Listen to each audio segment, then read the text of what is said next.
चलिए आइए हम लोग देख लेते हैं आज का करंट अफेयर्स देख लेते हैं, है ना, जल्दी से। आज तारीख हो जाता है हम लोगों का 16 जून 2025। तो हम लोग जो है 15 और 16 जून 2025 से जितने भी करंट अफेयर्स के क्वेश्चन बनेंगे सभी पर बातचीत करेंगे। कल आप लोगों को करंट अफेयर्स नहीं मिल पाया था संडे की वजह से, तो आज हम लोग जो है दोनों दिनों का करंट अफेयर जो महत्वपूर्ण है उस पर बातचीत करते हैं।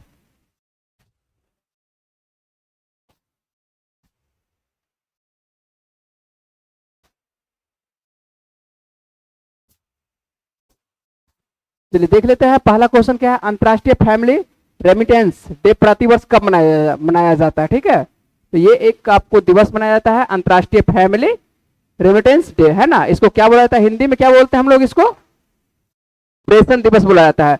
तो आपको अंतर्राष्ट्रीय पारिवारिक प्रेषण दिवस प्रतिवर्ष कब मनाया जाता है, तो यह 16 जून को मनाया जाता है। ध्यान रखिएगा 16 जून को मनाया जाता है। यह क्यों मनाते हैं हम लोग, तो यह उन लाखों प्रवासियों को कह सकते हैं कि सम्मानित करने के लिए मनाया जाता है जो अपने परिवारों और समुदायों को आर्थिक रूप से समर्थन देने के लिए पैसे भेजते हैं। और यह दिन जो है इन प्रेषणों के महत्व और इन प्रवासियों के योगदान को उजागर करता है। खास करके यदि बात करते हैं तो अक्सर जो दिखाई पड़ता है आपको विकासशील देशों में क्या होता है, परिवार क्या होते हैं, आपको इधर उधर क्या करते हैं, कमाने के लिए जाते हैं ना, और वहां से क्या भेजेंगे, रुपया भेजेंगे। और रुपया भेजेंगे तो यहाँ पर खास करके दिखाई पड़ेगा आपको कि डॉलर में या किसी भी मान के विदेशी मुद्रा में भंडार में क्या होती है, बढ़ोतरी होती है। तो भारत के साथ साथ एक तरह से आम व्यक्तियों को भी इससे क्या होता है, दिखाई पड़ेगा आपको लाभ होते हुए दिखाई पड़ता है। तो आपको सीधा याद रखना है कि अंतर्राष्ट्रीय फैमिली रेमिटेंस डे प्रतिवर्ष कब मनाया जाता है, तो प्रतिवर्ष यह मनाया जाता है कब, 16 जून को। इसका अर्थ है कि आज के ही दिन यह मनाया जाता है ना। चलिए हम लोग अगला बात करते हैं। और हाल फिलहाल में आपको दिखाई पड़ता है कुछ ना कुछ दुर्घटना होते हुए कुछ ज्यादा दिखाई पड़ रहा है।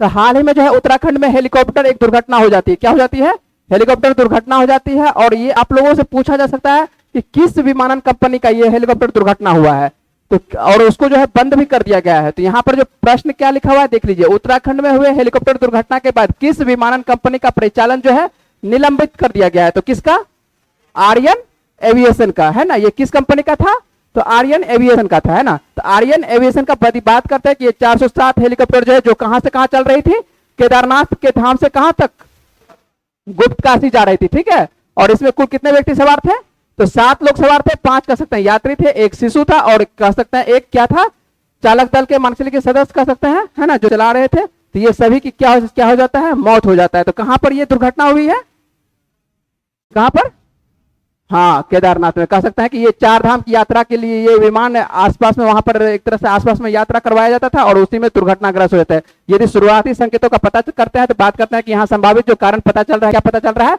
कि नियंत्रित उड़ान जो है कहां पर, दुर्गम क्षेत्र है, पहाड़ी इलाका है, तो दुर्गम क्षेत्र हो सकता है। और हो सकता है ऐसा भी हो सकता है कि घाटी में मौसम क्या हो सकती है, खराब हो सकती है। इस वजह से जो है आपको ये दुर्घटना होते हुए दिखाई पड़ रहा है। कौन सा, आपको हेलीकॉप्टर क्या नाम है, आर्यन एविएशन में। तो अभी जो है आर्यन एविएशन को क्या कर दिया गया है, एक तरह से निलंबित कर दिया गया है। क्योंकि हाल फिलहाल में कुछ दिन पहले भी देखते हैं, 1 सप्ताह पहले भी दिखाई पड़ता है, आप लोग न्यूज पढ़े होंगे तो एक न्यूज आपको देखने को मिला होगा कि आर्यन एविएशन क्या होती है, उसको उसमें तकनीकी खराबी की वजह से उसको रोड पर उतारना पड़ता है ना। और रोड पर जब उतारता है तो उसमें भी क्या करता है, एक कार वाले के ही रोड उतार देता है, ठीक है, अपने साथ साथ क्या दूसरे को भी क्षति पहुंचा दिया। तो यहाँ पर देख रहे हैं हेलीकॉप्टर का नामो निशान क्या हो जाता है, खत्म हो गया है ना। हेलीकॉप्टर का कुछ नहीं बचा, प्रकच्छा कर सकते हैं कि उड़ गया है, ठीक है। तो आपको यहाँ पर जब हेलीकॉप्टर का कुछ नहीं बचा तो आदमी कहां से बचेगा, ठीक है, संभावनाएं नहीं दिखाई पड़ता है। और ये जो आपको दिखाई पड़ता है ये खूबसूरत सा हेलीकॉप्टर देखने में अच्छा है ना, लेकिन इसका काम अच्छा नहीं है ना। ये जो आपको दिखाई पड़ रहा है आर्यन एविएशन का ये हेलीकॉप्टर दिखाई पड़ रहा है, ठीक है, और दिखाई पड़ेगा आपको एरोप्लेन की तरह से, लेकिन क्या करता है ये जो है इस तरह, इसमें कह सकते हैं कि खामी बहुत ज्यादा है, बीच बीच में ये क्या हो जाता है, खराब होते रहता है, ठीक है। लेकिन हेलीकॉप्टर है जहां मन तहां इसको क्या कर देता है, उतार देता है। लेकिन इस बार जो है ये टकरा जाता है, ठीक है, खराब मौसम के वजह से जो है ये पहाड़ी क्षेत्र में टकराता है, टकराने की वजह से इसका क्या हो जाता है, अब जो भी बोलिए, ठीक ना, क्या चाहिए, हाँ इसमें भी रहता है, इसमें भी रहता है, सब चीज रहता है इसमें भी। और यहां से आपको एक और प्रश्न आपको दे रहे हैं, जल्दी से आप बताइएगा। हाल ही में कौन एयर इंडिया एक विमान दुर्घटना हुई, आपको बता चुके हैं, प्रश्न करवा चुके हैं। और वहां से देखिए क्या प्रश्न बनेगा, अब यहां से प्रश्न बनेगा, AI 171 दुर्घटना की जांच के नेतृत्व किसको सौंपा गया है, तो किसको सौंपा गया है, गोविंद मोहन को। हाल ही में जो है 12 जून को एयर इंडिया के फ्लाइट जो कह सकते हैं कि AI 171 कहां से कहां जा रही थी, अहमदाबाद से लंदन जा रही थी, है ना। लंदन के कहां पर, गेटविक जा रही थी। और ये प्रश्न आपको बहुत विस्तार से करवा चुके हैं। तो जब प्रश्न विस्तार से करवा चुके हैं तो आपको ध्यान रखना है। और इसको यदि बोइंग का बात करते हैं, बोइंग कितना था, ये 787 एट ड्रीम लाइनर था, है ना। तो ये जो आपको ड्रीम लाइनर दिखाई पड़ता है, 787 ड्रीम लाइनर जो दिखाई पड़ता है, ये दुर्घटनाग्रस्त हो जाती है। और कुछ सेकंड के बाद इसके मान के लिए एक तरह से जांच किसको सौंपा गया है, ये गोविंद मोहन को सौंपा गया है। तो केंद्रीय ये गृह सचिव है वर्तमान में, इन्हीं को सौंपा गया है, किसको, गोविंद मोहन को। और कह सकते हैं कि इसमें कुल मिला के सदस्य देखते हैं कितने अधिकारी रहेंगे, 11 अधिकारी रहेंगे। और आज के ही दिन जो है इसका मीटिंग हो रही है ना। और मीटिंग के बाद क्या हो सकता है, तो इसका जो रिपोर्ट आपको सौंपा जाएगा कितने महीने के बाद, 3 महीने के बाद रिपोर्ट सौंपा जाएगा। लेकिन जो आपको न्यूज में दिखाई पड़ रहा है, कुछ ना कुछ दिखाई पड़ रहा है, तो न्यूज जो है सही नहीं है। आपको इसका जो ओरिजिनल खबर देखने को मिलेगा, क्या देखने को मिलेगा, 3 महीने के बाद मिलेगा कि क्या आखिर घटना हुई थी, मान लीजिए आखिर क्या कारण था जो एरोप्लेन में तो दुर्घटनाग्रस्त हुई थी। ठीक है, तो ये आपको याद रखना है कि किसके द्वारा अध्यक्षता किया जाएगा और किसके द्वारा इसका जांच किया जाएगा, किसके द्वारा, गोविंद मोहन के द्वारा। ये जो आपको दिखाई पड़ रहा है यही गोविंद मोहन है ना। चलिए आगे देखते हैं और अगला प्रश्न देखते हैं। थोड़ा सा समय थोड़ा आप लोगों का क्या हो चुका है, डिस्टर्बेंस हुआ है ना। चलिए आप 5 मिनट समय दीजिएगा तो क्वेश्चन हो जाएगा लगभग। हाल ही में आईसीसी विश्व टेस्ट चैंपियनशिप फाइनल, जानते होंगे, पेपर आप लोग देखे होंगे और समझ में आ ही रहा होगा कि हाल ही में आईसीसी विश्व टेस्ट चैंपियनशिप किसके द्वारा जीता गया है ना। बहुत दिनों के बाद जीतता है सर, ठीक है, 27 साल का। और ये मैच कहां पर खेला गया था, तो आपको ध्यान रखना है कि लॉर्ड्स में खेला गया था। कहां पर खेला गया था, लॉर्ड्स के ऐतिहासिक मैदान। और यहां पर किसके किसके बीच में, ऑस्ट्रेलिया और दक्षिण अफ्रीका के बीच में खेला गया था। और इसमें जो है जीता कौन, तो दक्षिण अफ्रीका जीतता है, खिताब दक्षिण अफ्रीका अपने नाम करता है, जबकि पराजित कौन हो जाता है, आपको ऑस्ट्रेलिया, है ना। और इसमें दिखाई पड़ता है साउथ अफ्रीका जो है बहुत दिनों के बाद, लगभग आपको 1998 में 27 साल के बाद कह सकते हैं कि 27 साल के बाद आपको जीतते हुए दिखाई पड़ रहा है, आईसीसी ट्रॉफी आपको जीतते हुए दिखाई पड़ रहा है। इसको एक नाम से जाना जाता था, पहले किस नाम से जाना जाता था, चोकर्स के नाम से। तो चोकर्स का टैग इसके साथ हट रहा है, ठीक है, जैसे कह सकते हैं कि जैसे जीता तो इसके साथ क्या हट गया, चोकर्स का जो आपको दिखाई पड़ता है, क्या दिखाई पड़ता है, जो टैग लगा हुआ था। फाइनल में ये पहुंचता था लेकिन जीत नहीं पाता था। दक्षिण अफ्रीका आपको बहुतों में दिखाई पड़ेगा, आपको फाइनल में पहुंचते हुए दिखाई पड़ा था लेकिन ये जीत नहीं पाता था। तो आप 27 साल के बाद आपको दिखाई पड़ता है। और इसका कप्तान को याद रखिएगा, कप्तान कौन है इसके, तेमेव है ना। ये जो आपको दिखाई पड़ता है बमुआ जो आपको दिखाई पड़ता है, ये आपको कप्तान है किसके, साउथ अफ्रीका के। चलिए आगे देखते हैं हम लोग, थोड़ा जल्दी जल्दी कर लेते हैं। जून 2025 में कनाडा में पीएम मोदी किस शिखर सम्मेलन में भाग लेने के वाले हैं, जल्दी से बता दीजिए। आपको वैसे प्रश्न करवा चुके हैं, बोलिए जल्दी से, कौन सा, हाँ शिखर मान के 7 का होने वाला है। एक तरह से कह सकते हैं कि G7 शिखर सम्मेलन होने वाला है। और इसी में भाग लेने के लिए प्रधानमंत्री नरेंद्र मोदी एक तरह से जा चुके हैं, लेकिन जो प्रधानमंत्री नरेंद्र मोदी जा रहे हैं डायरेक्ट नहीं जा रहे हैं, कुछ कुछ बीच में क्या होते हैं, देशों का यात्रा करते हुए जाएंगे। ठीक है, इजराइल सब का यात्रा करते हुए धीरे धीरे पहुंचेंगे, कहां पर पहुंचेंगे। और इसमें याद रखना है आपको 51वां होने वाला है G7 का शिखर सम्मेलन। और कहां पर, ये कहां पर, तो कनाडा में होने वाला है। और G7 का नाम आता है तो G7 में आपको याद रखना है कि कौन कौन सा देश सम्मिलित है, कौन कौन सा देश, अमेरिका है, जापान है, जर्मनी है, ब्रिटेन है, फ्रांस है, इटली है, कनाडा है ना। लेकिन इसमें जो है भारत को एक तरह से भारत सम्मिलित नहीं है, लेकिन उसके बावजूद भारत को कुछ कुछ देशों को बुलाया गया है, तो जिसमें कि भारत को भी बुलाया गया है, आमंत्रण दिया गया है। और कौन जा रहा है भाग लेने के लिए, प्रधानमंत्री नरेंद्र मोदी, ध्यान रखिएगा। और जैसे ही नाम आता है कनाडा का, तो कनाडा की राजधानी क्या है, ओटावा है। और यहाँ पर जो मुद्रा चलती, क्या मुद्रा चलती है, डॉलर। और प्रधानमंत्री कनाडा के हाल ही में प्रधानमंत्री नए प्रधानमंत्री बने हैं, कौन बने हैं, मार्क कार्नी बने। तो मार्क कार्नी भी आपको याद रखना है, अध्यक्षता करते हुए मार्क कार्नी ही दिखेंगे आपको, ठीक है। तो ये प्रधानमंत्री हम लोगों के धीरे धीरे घूमते घूमते सब यात्रा देश जा रहे हैं ना, कनाडा फिर से पहुंच रहे हैं। चलिए जल्दी से बात कर लेते हैं।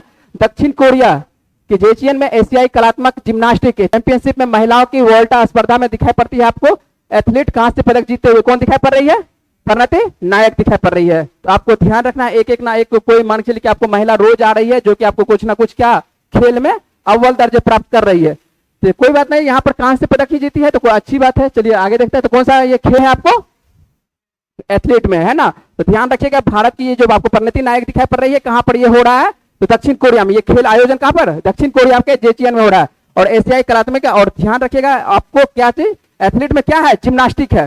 जिम्नास्टिक चैंपियनशिप में महिलाओं की वोल्टा स्पर्धा में आपको कौन से पदक जीतते हुए दिखाई पड़ रही है, कांस्य पदक जीतते हुए दिखाई पड़ रही है, ठीक है। तो इतना ही आपको याद रखिएगा। आपको दिखा देते हैं जल्दी से, किसके बारे में दिखा देते हैं, परिणति नायक के बारे में, ठीक है। ये जो आपको तस्वीर दिखाई पड़ रही है और ये जिम्नास्टिक करते हुए दिखाई पड़ रही है, तो आपको ये परिणति नायक है जिनको क्या कहते हैं, कांस्य पदक ये जीती है इस बार। चलते हैं अगले प्रश्न पर बात करते हैं। भारत की सबसे बड़ी दवा कंपनी, नाम पता है दवा कंपनी का? कौन सा? सन फार्मा। आप लोग दवा लेते होंगे तो ध्यान रखिएगा, उस पर दिखे कोई ना कोई कंपनी का नाम लिखा हुआ रहेगा। कभी ना कभी आप लोग दवा लेते होंगे तो दिखाई पड़ता होगा सन फार्मा। और सन फार्मा जो है किसे अपना मैनेजिंग डायरेक्टर नियुक्त किया है? किसे नियुक्त किया गया है? कृति गोनार्कर। ठीक है, तो देश की आपको सबसे बड़ी यदि दिखाई पड़ता है तो सबसे बड़ी दवा कंपनी दिखाई पड़ती है सन फार्मा दिखाई पड़ती है। और इसको जो कह सकते हैं कि कृति गोनार्कर जो है आपको नया मैनेजिंग डायरेक्टर नियुक्त किया गया है। और ये कब से पद संभालेंगे? तो 1 सितंबर से, तो आने वाले दिनों में 1 सितंबर से ये पद संभालेंगे। तो अभी मान के चलिए कि एक तरह से नियुक्त कर दिया गया है। अभी तक जो है कंपनी के कह सकते हैं कि फाउंडर कौन है? दिलीप सिंह भी ये पद पर, ये कह सकते हैं कि पद पर ये संभाल रहे थे। दिलीप सिंह भी के द्वारा ही इसका स्थापना किया गया और यही इस पद पर एमडी कह सकते हैं कि सीईओ कह सकते हैं यही बने हुए थे। तो अब जो है नया कह सकते हैं कि नया मैनेजिंग डायरेक्टर बना दिया गया, कृति को बना दिया गया है ना। तो ये आपको ध्यान रखना है। और ये जो आपको दिखाई पड़ रहा है ये कृति गोनार्कर को दिखाई पड़ रहा है ना। कृति गोनार्कर, ये ध्यान रखिएगा। कृति मतलब ये नाम पता नहीं, कृति सेनन जैसा एकदम क्या कहते हैं, महिला नहीं लगा देना है ना। चलिए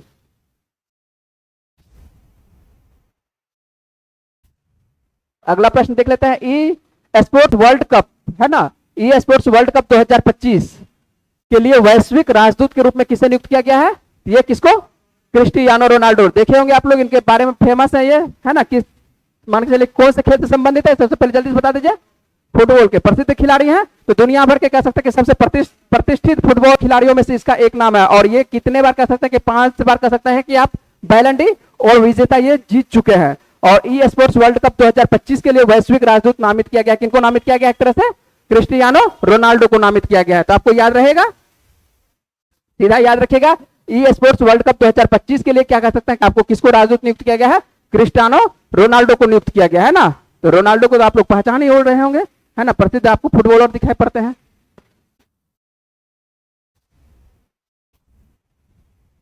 चलिए अगला देख लेते हैं कौन सा क्वेश्चन है।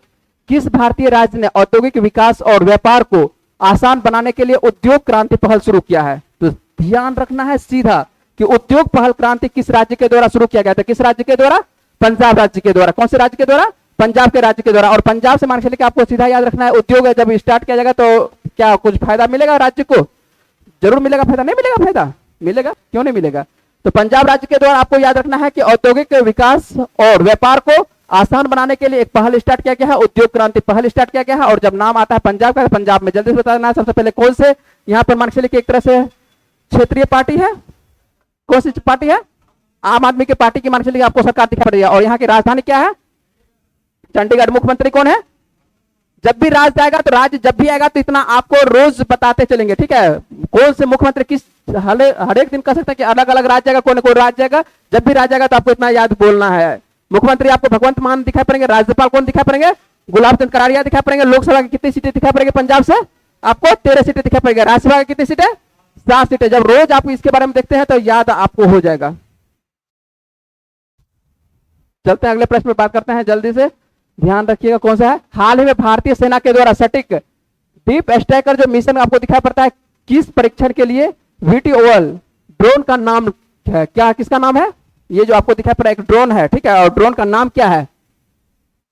परीक्षण किया गया है VTOL ड्रोन का नाम रखा गया नाम। और ये नाम रखा गया आपको रुद्राक्ष। रुद्राक्ष है ना, रुद्रास्त्र। हाँ रुद्रास्त्र, सॉरी रुद्रास्त्र आपको दिखाई पड़ता है। ये जो आपको दिखाई पड़ता है भारतीय सेना के द्वारा एक क्या किया गया है? डीप स्ट्राइकर मिशन के लिए परीक्षण किया गया है। और उस ड्रोन का नाम रखा गया, क्या नाम रखा गया है? रुद्रास्त्र नाम रखा गया है ना। तो ये रुद्रास्त्र आपको याद रखना है। ये रुद्रास्त्र कहां पर इसका परीक्षण किया गया है? तो पोखरण। पोखरण नाम सुने हैं ना, ये पोखरण में ही किया गया है। और इसका परीक्षण, और ये कह सकते हैं कि लगभग 170 किलोमीटर। ये जो आपको दिखाई पड़ता है रुद्रास्त्र जो दिखाई पड़ता है आपको ऊर्ध्वाधर टेक ऑफ कर सकते हैं कि लैंडिंग मानव रहित विमान है। क्या है ये? मानव, इसमें कोई नहीं बैठेगा, है ना। मानव रहित ये हवाई वाहन रहेगा।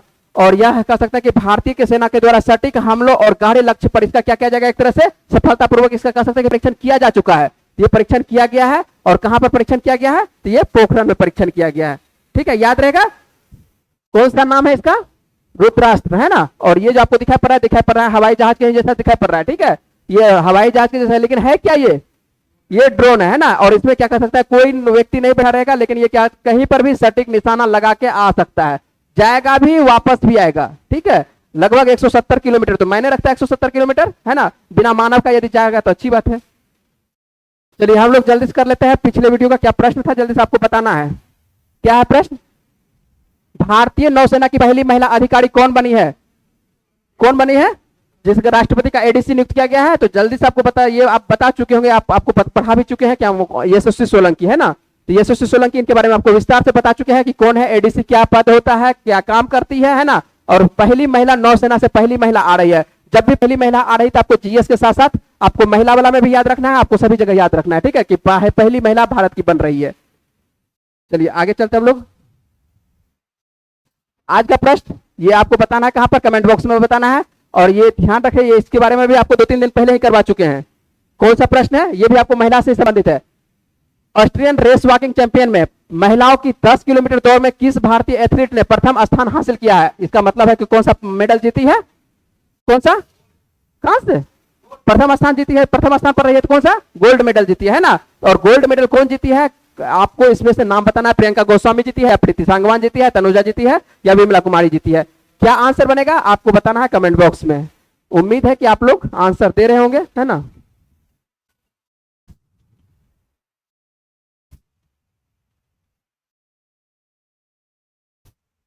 चलिए मिलते हैं आप लोगों से अगली वीडियो में। तब तक के लिए अपना ख्याल रखिए, पढ़ते रहिए। वीडियो में बने रहने के लिए बहुत बहुत धन्यवाद।